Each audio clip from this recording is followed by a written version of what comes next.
TMC से बगावत कर एनसीपीआई में शामिल हुए 20 सांसदों ने मोदी सरकार को हर मुद्दे पर समर्थन देने का ऐलान कर दिया है।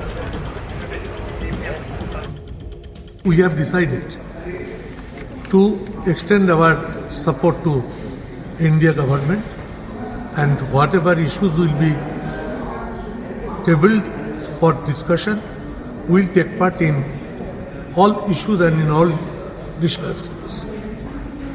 We have also decided, we still believe that House should run. बात परिसीमन बिल को पास कराने की करें तो यहां सरकार और विपक्ष के बीच आंकड़ों का जोड़ घटाव चल रहा है।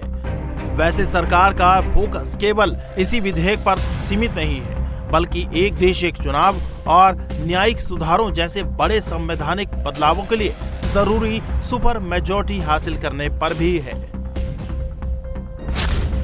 लोकसभा में इस वक्त 543 में से 540 लोकसभा सांसद हैं, जिनका 2/3 नंबर होता है 360। एनडीए के पास इस वक्त 318 सांसद हैं। ऐसे में उसे परिसीमन बिल पास कराने के लिए 42 सांसदों की जरूरत है। इसीलिए सरकार की निगाह समाजवादी, डीएमके और एनसीपी शरद गुट पर है। लोकसभा में समाजवादी पार्टी के 37, डीएमके के 22 और एनसीपी शरद गुट के 8 और टीएमसी के बचे 8 सांसद हैं, जिनका कुल आंकड़ा पहुंचता है 75। ऐसे में अगर डीएमके और एनसीपी शरद गुट मोदी सरकार के साथ आता है तो भी 12 सांसद कम रह जाएंगे।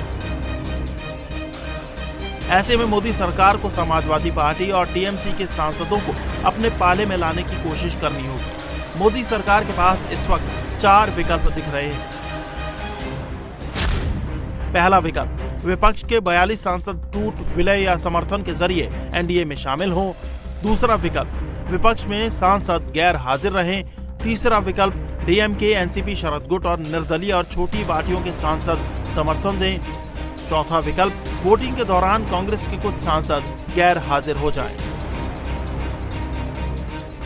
यही वजह है कि मोदी सरकार इस बार परिसीमन बिल पर जल्दबाजी नहीं दिखा रही। बात राज्यसभा की करें तो यहां मोदी सरकार के लिए 2/3 बहुमत जुटाना फिलहाल आसान दिख रहा है।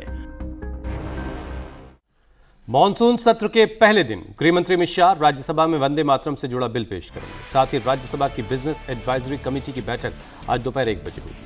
वंदे मातरम से जुड़ा बिल लाने के पीछे सरकार का मकसद राष्ट्रीय गीत वंदे मातरम को वही कानूनी और दर्जा और कानूनी सुरक्षा देना है जो अभी राष्ट्रीय गान जन गण मन को हासिल है। अगर ये बिल लागू हो जाता है तो राष्ट्रीय सम्मान के अपमान की रोकथाम एक्ट में बदलाव होगा, जिसके बाद वंदे मातरम का अपमान करना एक सजा वाला अपराध बन जाएगा। साथ ही कानूनी सुरक्षा के मामले में इसे राष्ट्रीय गान के बराबर माना जाएगा। इस कानून के लागू होने के बाद अगर कोई जानबूझकर राष्ट्रीय गीत का अपमान करता है या गाने में रुकावट डालता है तो उसे 3 साल तक की जेल, जुर्माना या दोनों हो सकता है।